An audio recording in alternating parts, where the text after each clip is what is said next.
ആകുമ്പോഴത്തേക്കും പോവല്ലേ boarding flight അല്ലേ? അപ്പൊ വിട്ടോട്ടെ. Thank you so much. 2 ദിവസം നമ്മൾ സഹിച്ചേര്. എന്തായാലും അടിപൊളി എക്സ്പീരിയൻസ് ആയിരുന്നു. ഓക്കെ ആക്കാ, പോയിട്ട് വരാം.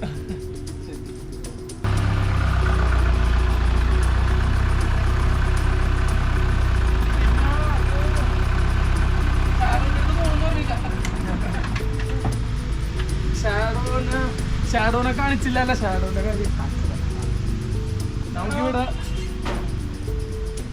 നമ്മുടെ ഷാഡോ ഇതിൻ്റെ ഉള്ളിലുണ്ട്. പോട്ടെ.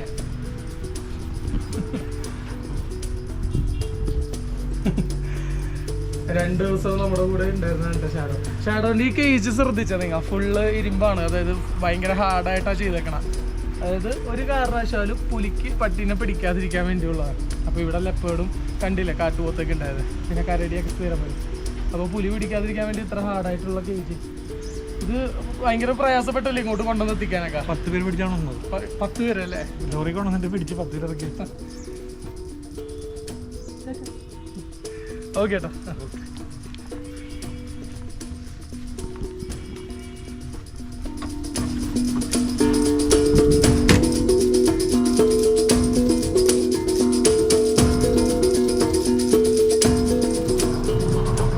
നല്ലൊരു അടിപൊളി ക്യാരക്ടറായിരുന്നു കേട്ടോ. എന്തായാലും 2 ദിവസമൊക്കെ നമ്മുടെ കൂടെ ഉണ്ടായിട്ട് പിന്നെ ഒരു പോകുമ്പോൾ ഒരു ശരിക്കും പറഞ്ഞൊരു സങ്കടമുള്ളതായിരിക്കും. മിസ് ചെയ്യും. കുറെ കുട്ടികളൊക്കെ ഉണ്ട്.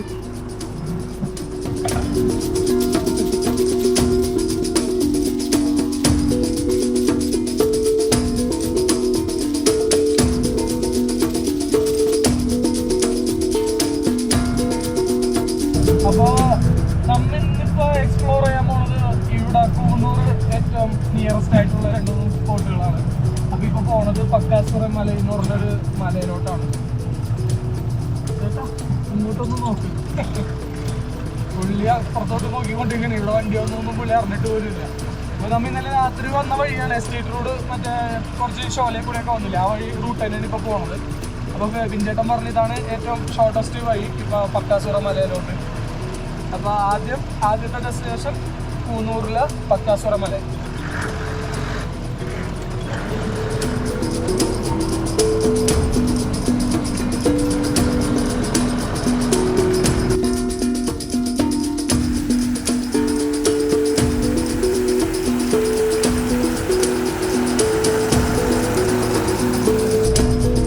വലിയ റൂട്ട് അടിപൊളിയാണ് കേട്ടോ. കാരണം നമ്മളിപ്പോൾ കയറിയേക്കണ ആ ഷോർട്ട് കട്ട് റൂട്ട് നല്ല ഭംഗിയുള്ള നല്ല സീനിക്കായിട്ടുള്ള വഴിയാണ്. മൊത്തം സ്ട്രീറ്റ്, പിന്നെ മലനിരകൾ, പിന്നെ ചെറിയൊരു കോടയൊക്കെ ആയിട്ടാണ് നിൽക്കുന്നത്. വന്നോയ്ക്ക് ഒരു വലിയ റോക്ക് ഉണ്ട്, നല്ല രസമുണ്ട് കാണാൻ. എന്തായാലും ഒന്ന് ആ പോയിന്റിൽ തുമ്പത്ത് പോയിട്ട് ആ ഒരു പാറ മാത്രം നിൽക്കണ്ട, അതിൻ്റെ തുമ്പത്ത് പോയി ഒന്ന് ഇരുന്ന് നോക്കാം എങ്ങനെയാണ് ഫീല്.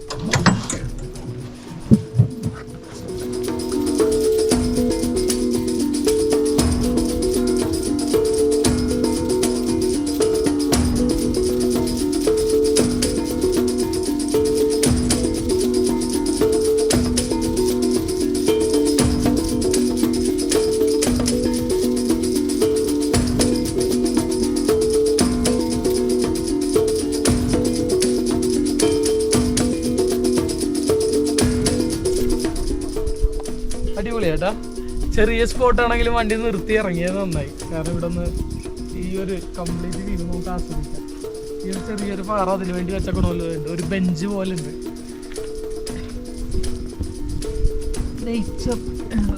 Stone bench.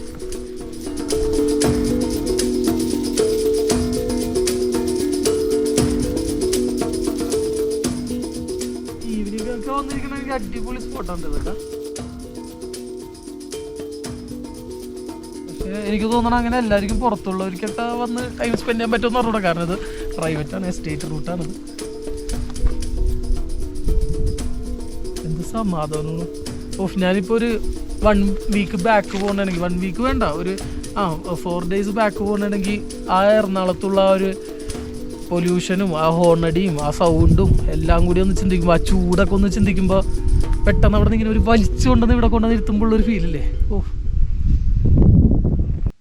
പിന്നെ അതേപോലെ തന്നെ പലർക്കുള്ള ഡൗട്ടാണ്. ഈവൻ എനിക്കാണെങ്കിൽ പോലും ഒരു ടൈം വരെ ഉണ്ടായിരുന്ന ഒരു ഡൗട്ടാണ്, ഈ തേയിലത്തോട്ടത്തിന്റെ ഇടയിൽ ഈ മരങ്ങൾ എന്തിനാണ്, അല്ലെങ്കിൽ ഈ മരങ്ങൾ എന്തിനാണ് ഇവർ തേയിലയുടെ ഇടയിൽ നട്ടുപിടിപ്പിച്ചേക്കണത്, എന്താണ് അതിന്റെ യൂസ് എന്താണെന്നുള്ളത്. അത് വേറെ ഒന്നുമല്ല, ഈ മരത്തിന്റെ പേര് എന്ന് പറയുന്നത് സിൽവർ ഓക്ക് എന്നാണ് ഈ മരത്തിന്റെ പേര്. ശരിക്കും പറഞ്ഞാൽ ഈ മരം വെച്ചേക്കണം എന്താന്ന് വെച്ചാൽ ഈ തേയിലക്ക് അനുയോജ്യമായ തണൽ കിട്ടാനായിട്ട്. അതായത് ഈ മരത്തിന്റെ ഇലകളുണ്ട്, ആ ഇലകളിൽ തട്ടിയിട്ട് ഫിൽട്ടർ ചെയ്തിട്ടാണ് ഷെയ്ഡ് വന്നത്, സൺലൈറ്റ് വന്നത്. ഡയറക്റ്റ് സൺലൈറ്റ് അടിക്കാനും പാടില്ല, എന്നാല കുറച്ച് ആവശ്യത്തിന് സൺലൈറ്റും വേണം. അപ്പോൾ അതിന് വേണ്ടിയിട്ടുള്ള രീതിയിലാണ് ഇതിൻ്റെ ലീഫ് ഇരിക്കുന്നത്, ഈ ഗ്യാപ്പായിട്ട്. അതായത് ഫിൽട്ടർ ചെയ്തിട്ട് ഷെയ്ഡ് വരാൻ വേണ്ടിയിട്ടുള്ളതാണ് ഈ മരങ്ങളുടെ ഇടയിൽ ഇങ്ങനെ നട്ടു വെച്ചേക്കണം തേയിലത്തോട്ടത്തിൻ്റെ. അതേപോലെ തന്നെ ഈ ഇലക്ക് മറ്റൊരു അഡ്വാൻറ്റേജ് ഉള്ളത് എന്താണെന്ന് വെച്ച് കഴിഞ്ഞാൽ, ഈ ഇല ഇത് വീണ് കഴിഞ്ഞാൽ, മണ്ണിൽ വീണ് കഴിഞ്ഞാൽ, സോയിലിൽ വീണ് കഴിഞ്ഞാൽ അത് നൈട്രജനായിട്ട് മാറും. അപ്പോൾ നൈട്രജൻ ഈ മണ്ണിൽ വീണ് കഴിഞ്ഞാൽ അത് ഈ മണ്ണിന് വളരെ ഗുണമുള്ള ഒരു കാര്യമാണ്. അപ്പോൾ അങ്ങനെ ഇതിന് മറ്റൊരു കാര്യവും കൂടി ഉണ്ട്. അപ്പോൾ ഈ ഒരു ചെറിയ കാര്യം ചിലപ്പോൾ ചിലവർക്ക് അറിഞ്ഞുകൂടായിരിക്കാം, നമ്മൾ ജസ്റ്റ് കാണുമ്പോൾ ഫോട്ടോ എടുത്ത് പോകണമെന്നേ ഉള്ളൂ. ശരിക്കും പറഞ്ഞാൽ ഇതൊക്കെ പുറത്തുനിന്ന് പണ്ട് ബ്രിട്ടീഷുകാർ കൊണ്ടുവന്ന് പ്ലാൻ ചെയ്തതാണ്, ഈ തേയിലൊക്കെ അനുസരിച്ചുള്ള രീതികളിൽ സ്റ്റഡി ചെയ്തിട്ട്. ഇപ്പോൾ പിന്നെ അത് ബഡ് ചെയ്തും ക്രോസ് ചെയ്തൊക്കെ അങ്ങനെ പല സ്ഥലങ്ങളിലായിട്ട് ഇങ്ങനെ സ്പ്രെഡായി കിടക്കണേണ്. എന്ത് ബ്യൂട്ടിയാണ് ഈ തേയിലൻ്റെ ഇടയിൽ ഇങ്ങനെ മരങ്ങൾ ഇങ്ങനെ വെട്ടി വെച്ചേക്കണം. പക്ഷെ ഇത് ശ്രദ്ധിച്ചിട്ടുണ്ട്, ഇത് ഒരുപാടാക്കിയില്ല കേട്ടോ, ഒരുപാട് ബ്രാഞ്ചസ് ഒന്നും വരുത്തൂല. ചെറിയ ചെറിയ രീതിയിൽ അവർ കട്ട് ചെയ്ത് മെയിൻറ്റെയിൻ ചെയ്ത്, ഈ തേയില എങ്ങനെയാണ് കട്ട് ചെയ്ത് നിർത്തണം അതേപോലെ തന്നെ അവർ ഇതും കട്ട് ചെയ്ത് നിലനിർത്തും, അതായത് മെയിൻറ്റെയിൻ ചെയ്തിട്ട് നിർത്തും. ശരിക്കും പറഞ്ഞാൽ ഈ ടീ പ്ലാന്റേഷൻ എന്നല്ലേ നമ്മൾ പറയണ, ശരിക്കും പ്ലാന്റ് എന്നല്ലാതെ തന്നെ ശരിക്കും ഇതൊരു ട്രീ ആണ് തേയില എന്ന് പറയണത്. ഈ ടീ ട്രീ എന്ന് വേണമെങ്കിൽ പറയാം. കാരണം ഇതിൻ്റെ ലൈഫ് എന്ന് പറയുന്നത് ചിലത് 100 തൊട്ട് 150 വയസ്സ് വരെയൊക്കെ ഉണ്ടാവും. പക്ഷെ ഇത് കാലാകാലങ്ങളായിട്ട് ഇതിങ്ങനെ വെട്ടി നമുക്ക് കിള്ളണ രീതിയിൽ ഇങ്ങനെ മെയിൻറ്റെയിൻ ചെയ്ത് വെച്ചേക്കണോണ്ടാണ് ഇത്ര ഹൈറ്റിൽ നിൽക്കുന്നത്. അല്ലെങ്കിൽ ഇത് വെട്ടാതിരിക്കണമെങ്കിൽ ശരിക്കും പറഞ്ഞ ഒരു മരത്തിൻ്റെ അത്രയും, ഈ പറഞ്ഞ പോലെ ഈ മരത്തിൻ്റെ ഒക്കെ ഒരു പകുതി അല്ലെങ്കിൽ 3/4 ഭാഗം ഹൈറ്റിൽ വരും ശരിക്കും പറഞ്ഞാൽ.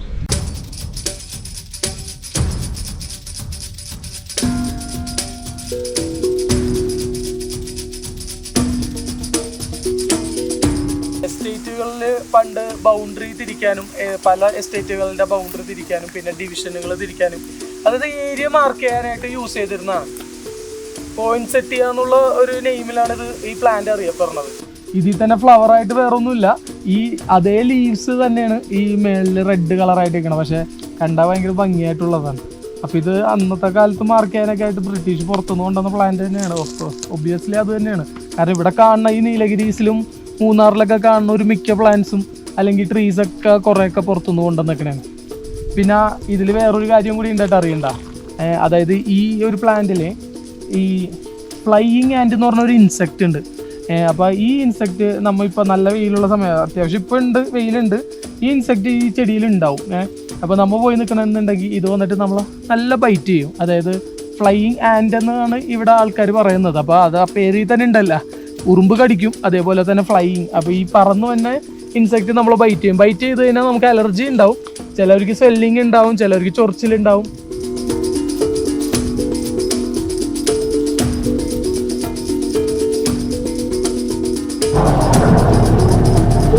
കംപ്ലീറ്റ് ലെഫ്റ്റ് സൈഡ് നിൽക്കണത് ഈ അതിർത്തി പോലെ നിൽക്കണത് മൊത്തം പോയിസെറ്റിയാണ്. ആ പ്ലാന്റുകൾ മൊത്തം നിൽക്കാം. അപ്പോൾ ഇവിടെയൊക്കെ വെയിലത്ത് വന്ന് നിന്നാൽ നല്ല രസമായിരിക്കും. ഇവിടെയുള്ള എസ്റ്റേറ്റിലുള്ള എല്ലാവർക്കും ഇതിനെ കുറിച്ച് അറിയാം, ഈ ഒരു പ്ലാന്റും അവിടെ വന്നിരിക്കുന്ന ഈച്ചനൊക്കെ. നിറയെ കാട്ടുപോത്ത്,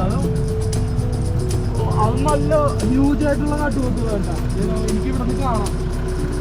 നല്ല സൈസായിട്ടുള്ള കുറേ കാട്ടുപോത്തുകളൊക്കെ ഉണ്ട് ഇവിടെ. സത്യം പറഞ്ഞാൽ നമ്മൾ വന്നിട്ട് കാട്ടുപോത്ത് സാധാരണ നമ്മുടെ നാട്ടില് കാണൂലേ പശുക്കളെ പോലെ, അതേപോലെ തന്നെ ഇവിടെ ചവറ് പോലെ കാട്ടുപോത്താണ്. ഇവിടെ നൈറ്റിൽ പോയി കഴിഞ്ഞാലും എവിടെ പോയാലും കാട്ടുപോത്തിന് ഒരു വന്നമില്ല. നമ്മുടെ നാട്ടിൽ പശുക്കൾ റോഡിലൊക്കെ കിടക്കുന്ന പോലെ നടക്കും. അടിപൊളി വ്യൂ കേട്ടോ. ഇന്നലെ നമ്മൾ നൈറ്റ് പോയ വഴി തന്നെയാണ്, പക്ഷെ രാവിലെ വന്നപ്പോഴാണ് അതിന്റെ കംപ്ലീറ്റ് ആ വ്യൂ കിട്ടിയത്. മിസ്റ്റൊക്കെ കയറിക്കൊണ്ടിരിക്കുന്നത്.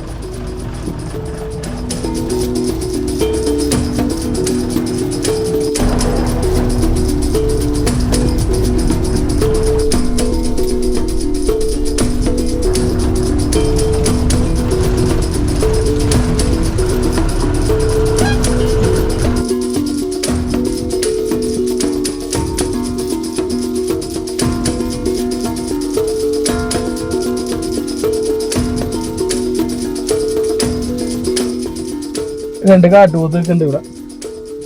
രാവിലെ കാണാനും ഭയങ്കര ഒരു ഭംഗിയുള്ള കാഴ്ചയുണ്ടാ. അവർ ഈ തേയിലൻ്റെ ഇടയിൽ കുറേ പുല്ലുകളുണ്ട്, അതാണ് തിന്നു നടക്കുന്നത്.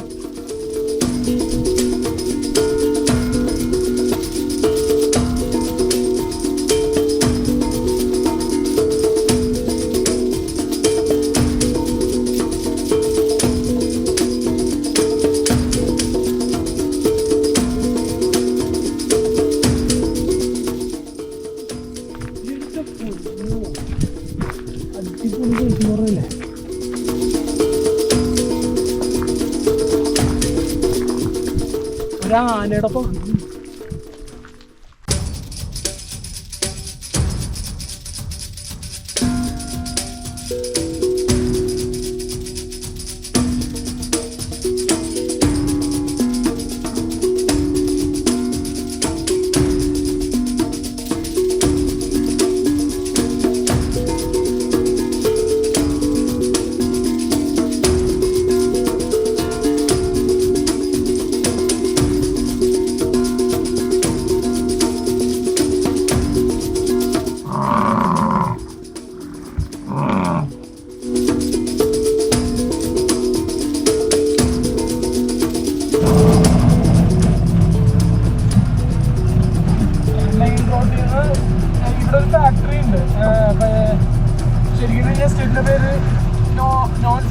എസ്റ്റേറ്റ് എന്നാണ് ശരിക്കുള്ള പേര്. നോൺസെൻസ് എസ്റ്റേറ്റ് എന്നാണ് ഇപ്പൊ ആൾക്കാർ പറയുമ്പോൾ പറയണത്. ശരിക്കും പറഞ്ഞാൽ അന്നത്തെ കാലത്ത് അത്രയും നീറ്റും പിന്നെ അത്രയും നല്ല ഭംഗിയുള്ള ഒരു എസ്റ്റേറ്റ് വേറെ ഉണ്ടായില്ല. അപ്പൊ അന്നത്തെ കാലത്ത് നോൺ സച്ച് എസ്റ്റേറ്റ് എന്നായിരുന്നു പേര്.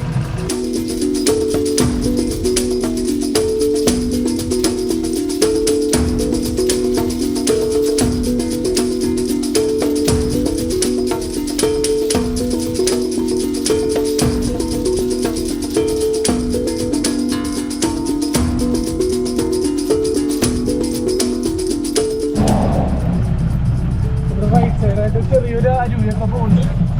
കൊള്ളാട്ടെ, ആൾക്കാരൊക്കെ ഭയങ്കര കുറവാണ്. ഇവിടുത്തെ ആൾക്കാരല്ലാതെ വേറെ പുറത്തൊന്നും ഒരാളില്ല. ഇവിടെ മനുഷ്യരെ കാണില്ല. ഇവിടെയുള്ള ഈ ഒരു ഗ്രാമത്തിലുള്ള ആൾക്കാർ മാത്രമേ ഉള്ളൂ.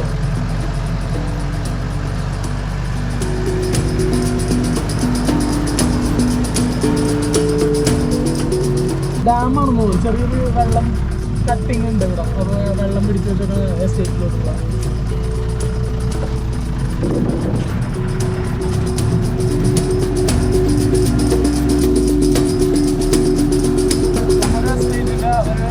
മലയുടെ മേലോട്ട് കയറിക്കൊണ്ടിരിക്കണം.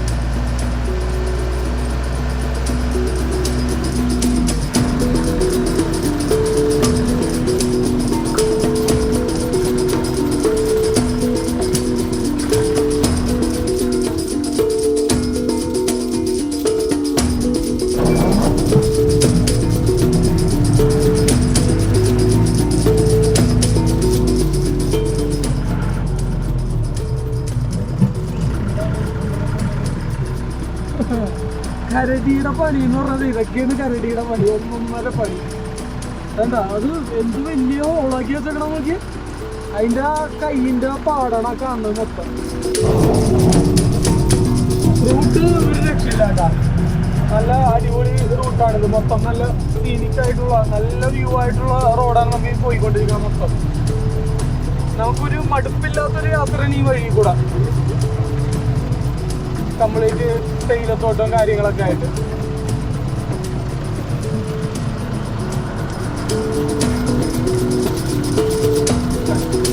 അപ്പൊ ഇവിടെ വന്നിട്ട് ഇവിടെ ഒരു റൈറ്റ് സൈഡിലൊരു ഷെഡ് ഉണ്ട്. ഈ റൈറ്റ് സൈഡിൽ നിന്ന് നോ ഹണ്ടിങ് ബോർഡ് അവിടെ എഴുതിയിട്ടുണ്ട്. ഈ ഷെഡിന്റെ വഴി വേണം അങ്ങോട്ടേക്ക് കയറി പോകാനായിട്ട്. എസ്റ്റേറ്റ് റോഡാണ്.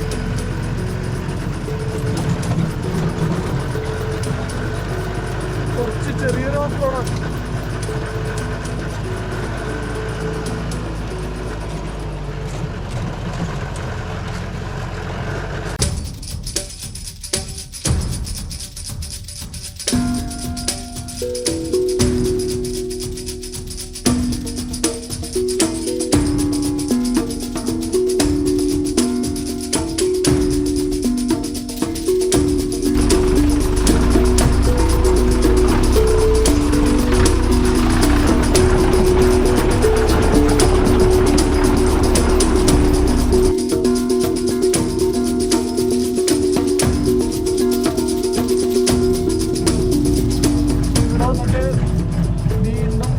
വഴിയിലോട്ട് കയറുന്നത്. ഇവിടെ ഒരു ഗേറ്റ് ഒക്കെ ഉണ്ട്. ഇപ്പൊ എന്തോ പണി നടക്കണോണ്ട് തുറന്നിട്ടുണ്ട്. ചിലപ്പോ ഭാഗ്യമായിരിക്കാം, അല്ലെങ്കിൽ ഇത് എപ്പോഴും ഇങ്ങനെയാണോ എനിക്കറിയില്ല. റോഡ് അടിപൊളിയാ, നല്ല പുല്ലൊക്കെ പിടിച്ച്. അപ്പൊ ഈ ഓരോ വണ്ടികളാണ് പോവാം. ഓഫ് റോഡ് കൊള്ളാം, നല്ലൊരു ഓഫ് റോഡ് എക്സ്പീരിയൻസ് ആണ് ഇവിടെ വന്നിട്ട് കിട്ടിയേക്കണത്.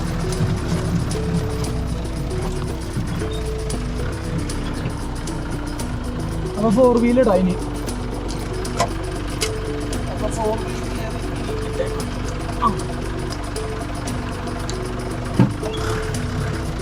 ഓക്കെ.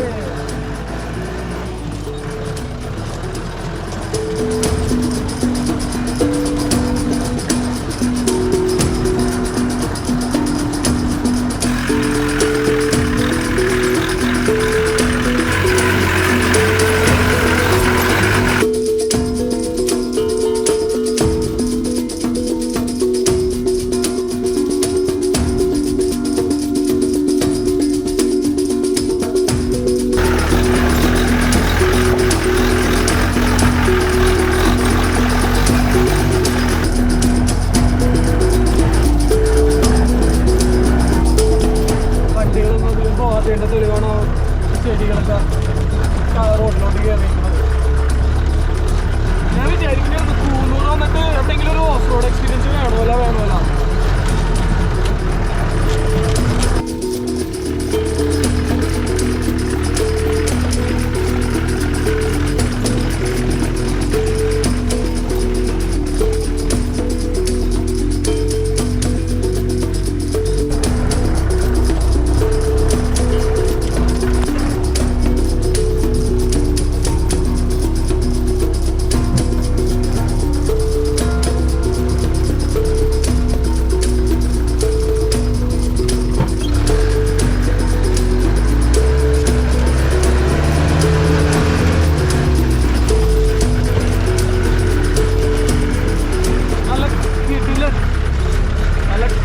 അടിപൊളി എക്സ്പീരിയൻസ് ഉള്ള ഓഫ് റോഡാണ് ഇവിടെ. പക്ഷേ ഈ പറഞ്ഞ പോലെ റോഡ് എപ്പോഴും ഓപ്പൺ ആവണമെന്നില്ല, ചിലപ്പോൾ നമ്മുടെ ഭാഗ്യം കൊണ്ടായിരിക്കാം.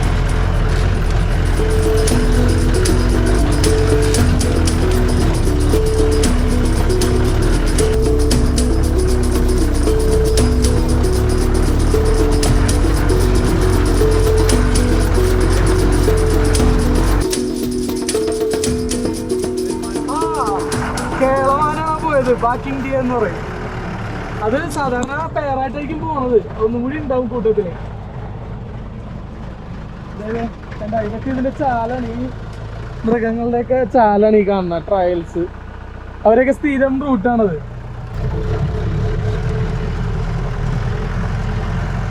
നമ്മ ഒരുപാട് പുറത്തെ ഷോട്ടൊന്നും ഇവിടെ കവർ ചെയ്യുന്നില്ല, കാരണം ഇവിടെ ഈ പറഞ്ഞ പോലെ ഭയങ്കര ക്ലോസ്ഡ് ആയിട്ടിരിക്കണോണ്ട് ഇവിടെ കരടിയുണ്ട്, പുലിയുണ്ട്, എല്ലാ മൃഗങ്ങളും ഉണ്ട്. അപ്പോൾ അതുകൊണ്ട് നമ്മ പുറത്തുനിന്ന് അങ്ങനെ ഒരുപാട് വിഷ്വൽസ് എടുക്കുന്നില്ല.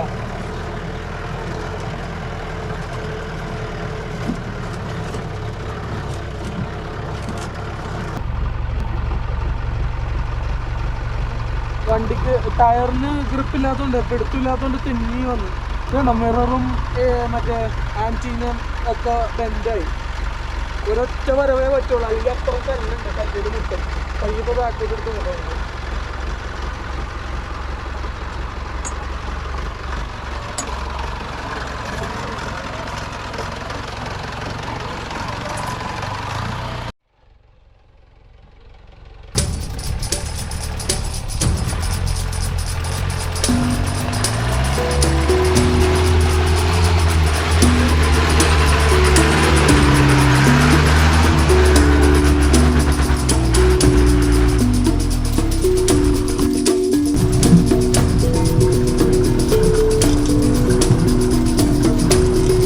പ്രശ്നം എന്താണെന്ന് വെച്ചാൽ വഴി അറിയാത്തതുകൊണ്ട് ഇനിയിപ്പോൾ പോയിട്ട് വീതില്ലാത്ത വഴിയൊക്കെ ആണെങ്കിൽ റിവേഴ്സ് അടിച്ച് തന്നെ വരേണ്ടത്. എൻ്റെ പൊന്നോ, അവിടെ ഒരു എനിക്ക് തോന്നുന്നു അങ്ങോട്ട് നമുക്ക് പോകണ്ടെന്ന് തോന്നുന്നു. അവിടെ ഒരു വാച്ച് ടവർ പോലൊരു ബിൽഡിംഗ് ഉണ്ട്, ചിലപ്പോൾ അതായിരിക്കും പട്ടാസുറ മല.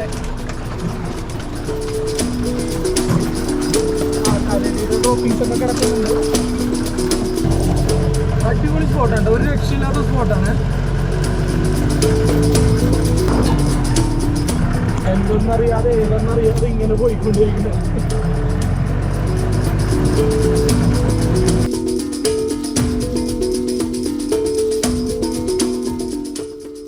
ചെറിയൊരു കമ്പ് നമുക്ക് ക്രോസ് ഉണ്ട്, അത് ഈ കയറി കഴിഞ്ഞാൽ നമ്മുടെ ജീപ്പിൻ്റെ പടുതെല്ലാം ഷീറ്റൊക്കെ കയറും. അപ്പോൾ അതുകൊണ്ട് ചെറുതായിട്ടൊന്ന് വെട്ടിയിട്ട് പോവാം. പിന്നെ വണ്ടി ഇരിക്കണത് ഇപ്പോൾ ഒരു കുഴിയിലാണ്. വണ്ടി ഒറ്റയെടുക്കൽ എടുക്കാനേ പറ്റുള്ളൂ. അപ്പോൾ ഇത് വെട്ടി കഴിഞ്ഞാൽ എടുക്കാൻ പറ്റുള്ളൂ, അല്ലെങ്കിൽ തെന്നി താഴത്തോട്ട് പോകും.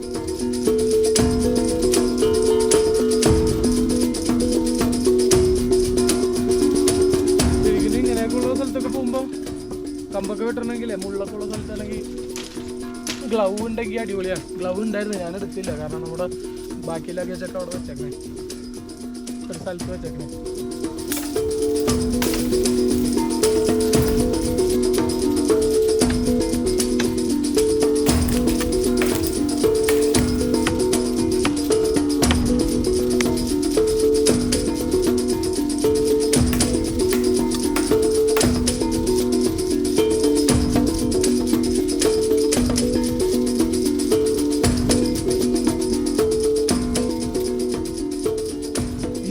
വെട്ടിയ കമ്പ് എന്ന് പറയുന്നത് ഇവിടെ സാധാരണ കോമൺ ആയിട്ടുള്ളൊരു മരമാണ്. അതിപ്പോൾ നമ്മുടെ എല്ലാ സ്ഥലത്തും കാണുന്ന ഒരു മരമാണ്. അതുകൊണ്ടാണ് ഞാൻ പിന്നെ അതിൻ്റെ കമ്പ് വെട്ടിയത്. വേറെ മരങ്ങൾ വെട്ടുമ്പോൾ നമ്മൾ അതിനെക്കുറിച്ച് അറിഞ്ഞിട്ട് വേണം വെട്ടാൻ. അപ്പോൾ അറിയാത്തവരാണെങ്കിൽ അറിയാത്ത മരം പോയി വെട്ടരുത്. അതായത് നമ്മളിപ്പോൾ ഒരു ചാന് നിൽക്കണ ഒരു കമ്പ് മാത്രമാണ് വെട്ടിക്കളണം, എന്നാൽ പോലും അത് ശ്രദ്ധിക്കണം.